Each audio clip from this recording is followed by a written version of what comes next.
It's a common perception among some stackers that as long as you're adding ounces of silver, you're doing it right.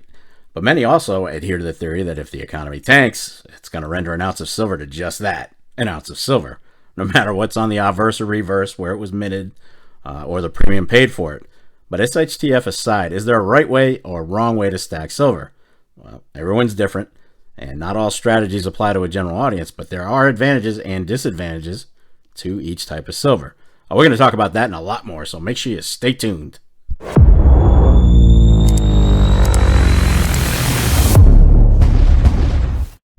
YouTube, how you doing? Welcome to another episode of the Silver and Gold Stack Attack. Hope everyone's doing well as we march out of the winter of 2024, heading to springtime, which I'm not a fan of. I'd rather stick to fall and early winter myself. But anyway, I do appreciate you stopping by today to check out the latest video. You've got a lot of choices here on YouTube, and it means a lot to me that you've decided to be here for just a few minutes. And your support, as always, has been amazing. Which, of course, makes you guys a part of the best damn community here on YouTube, without a doubt. You've all helped this little channel grow, and it means more than you know. So today, we're going to talk about methods of stacking that some of you employ, along with some advantages and disadvantages of some of the most popular silver choices we can buy out there. Now, all that said, let's go ahead and roll it. Alright, so let's go over some of the more typical types of stackers we have in our community. I've got it broken down to 5 basic ones. There's probably a couple more, but these are your 5 basics. Now, the first stacker is the dedicated stacker. And this person sticks to a few things that they like, and that is it. That might be eagles, generic rounds, bars, numismatics like Morgans, other constitutional silver, whatever appeals to them. They stick to it, and they don't diversify into anything else.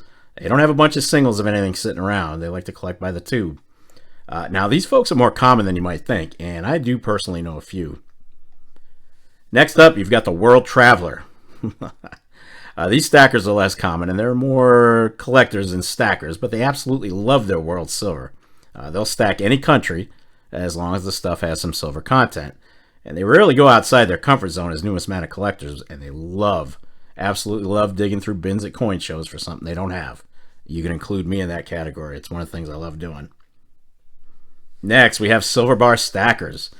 Don't bother showing these folks an eagle, maple, libertad, or any of that other government stuff. Not even generic rounds. They don't want to hear about it, and they're definitely not going to buy it. Honestly, these guys should be revered for their dedication because there's no way in hell I could just stack silver bars. I like them, but I need more variety. And just like their silver bar stacker brethren, we've got generic stackers, and these folks also don't want to hear about any of that there government silver. They're just fine stacking generic silver rounds at bars, thank you very much. And they believe in buying silver at the lowest possible cost and have no proclivities towards stacking anything else. Now, the last stacker is the garden variety stacker, and this is where I fall. This person can't stick to any one thing and might or might not own a complete tube of anything, but they do have a bunch of silver and it has no rhyme or reason or fits any kind of theme. Simply, they buy what they like. And this could include premium silver like limited editions, libertads, proof sets, bullion coins, generic rounds, bars, you name it. It's all in play. So which category do you fall into? Make sure you comment down below and let me know. So now that we've gone over a few of the more common types of stackers, let's see how their strategies, well, stack up. Every type of silver has pros and cons. We all know this. So let's go over the more common silver really quickly. And we're going to start off with 90% silver. And you guys know this stuff. Pre-65 dimes, quarters, half dollars. You got Benjis, Walkers, Mercs, Roosevelts. You got all kinds of stuff. This is amazing silver. I mean, 90% silver, 10% copper, and it's got history behind it. That's real money right there, folks. It's real money. And that's one of the first pros of 90%. It's real money. It's always going to have at least face value. Also, it's divisible silver in nice, smaller increments. And once it's gone forever. Now, when the stuff gets hard to find, the value on it could potentially go up. There's no guarantee, but it could. And bear in mind that it's not utterly rare just yet. There's tons of it out there right now for the taking. Now, the cons. If it comes down to a silver melt like we saw back in the day, there's a good chance refiners will have no shortage of pure bullion to melt. And that'll take priority over 90% silver. With 90%, refiners they've got to filter more slag in order to get to the pure silver. And that means more work, more time, and time equals money. With so much bullion out there, they're always going to take that first. And one last con. Folks talk a lot about using this stuff in SHTF scenarios, but 95% of the US has no idea that these coins are silver. They have no idea of the silver content. And they're more likely going to give you a blank stare if you try to barter with them in an SHTF. Now, that said, I'd rather have these than fractional silver, though. Most of that small silver stuff doesn't even look real to me, and that could be an issue. And let's face it, they're charging a fortune for that fractional silver. Some of those prepper bags, give me a freaking break.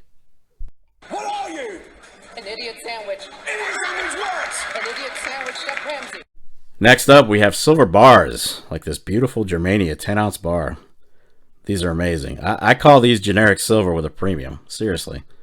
They are more expensive than regular standard silver bars. Crazy as that is, but these are beautiful. These are beautiful bars. The pros for silver bars are the cost per ounce going down as the size of the silver bar goes up. Bigger the bar, the less per ounce you're going to spend. Unless it's a vintage bar or limited edition, and it's game over for saving on premiums. You're done. We're just talking about basic bars here. Now, it does need to be said that 1-ounce bars aren't exactly the best bars for stacking because the premiums are higher. So if you can move up in size, you'll be saving money and getting a better deal.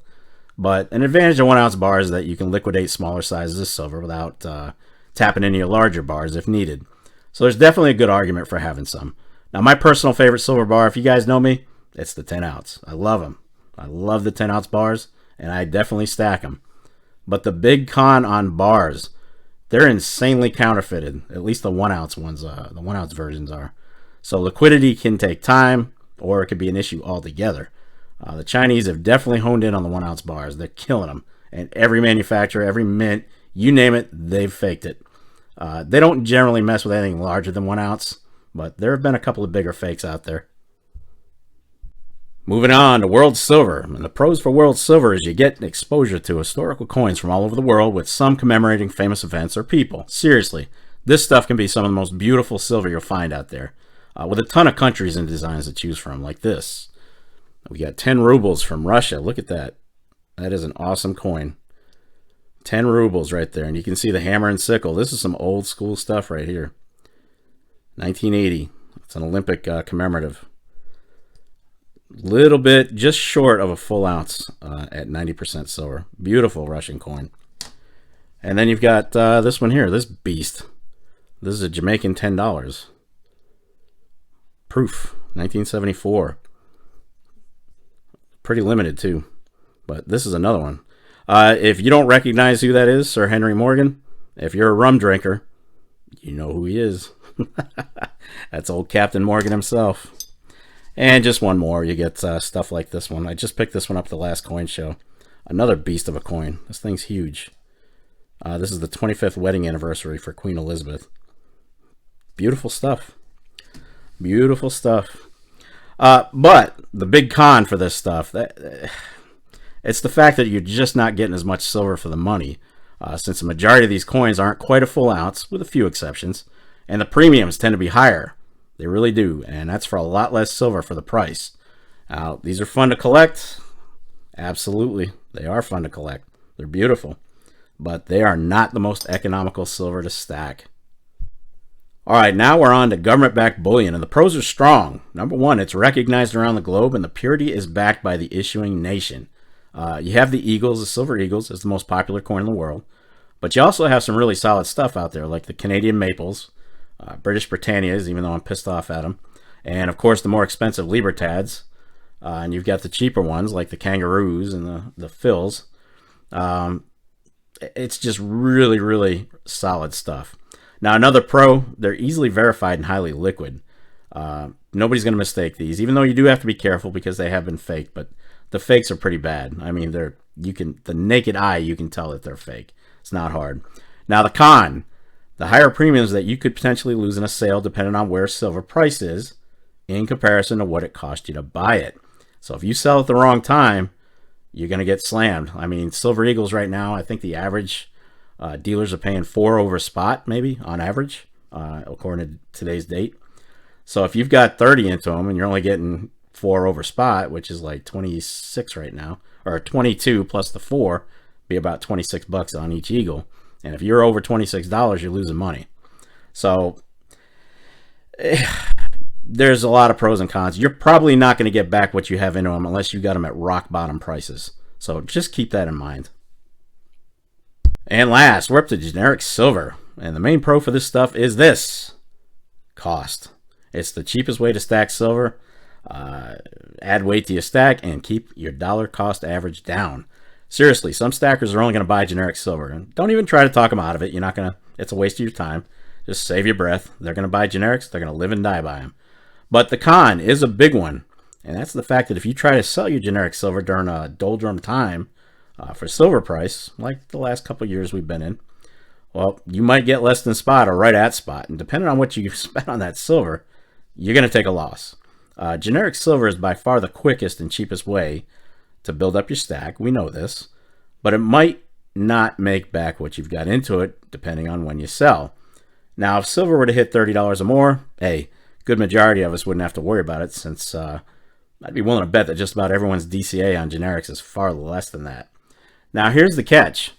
In an SHTF, if it hits the fan in silver, like we talked about earlier, silver, an ounce of silver turns into an ounce of silver. No matter what it is, the generic guys are going to make out the best, by far.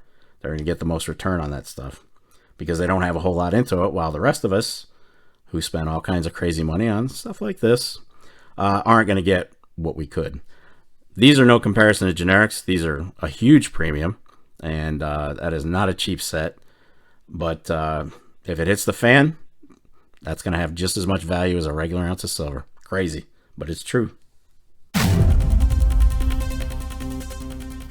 All right, there you have it, guys. Something to keep in mind is that when the silver market is flat, like it has been in the last 2-3 years, it's not a terrible idea to have some diversification in your stack. That way you're ahead of the game in case you have to liquidate all or just some of your silver. Plus, if you're like me, diversity definitely keeps things more fun. I hate normal stuff. When I go to the LCS every week, I have no idea what I'm going to be coming home with. Seriously. Case in point, just bought this set today. That's 4 ounces of silver, and it is not cheap. That was an expensive set for 4 ounces. What I spent on that was insane, but it's high relief, limited edition, all kinds of reverse proof, enhanced proof, and uncirculated. It's a beautiful set. Now, I didn't know I was going to buy that, but when he brought it out, I was in. Anyway, how do you stack, and what do you find yourself stacking in the majority? Or do you like variety like I do? Make sure you comment down below and let me know what your thoughts are. I love going through them, so make sure you sound off and be heard. And that's going to wrap it up for this episode of the Silver and Gold Stack Attack. And if you made it this far, well, kudos to you. I'll definitely catch up with you in the next episode, but in the meantime, yeah, you know what's up. What do you want to do with your life?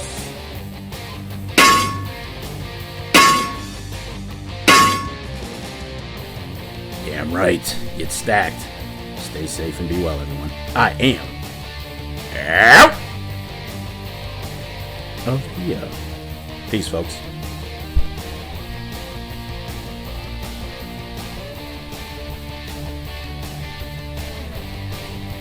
You still here? It's over. Go home.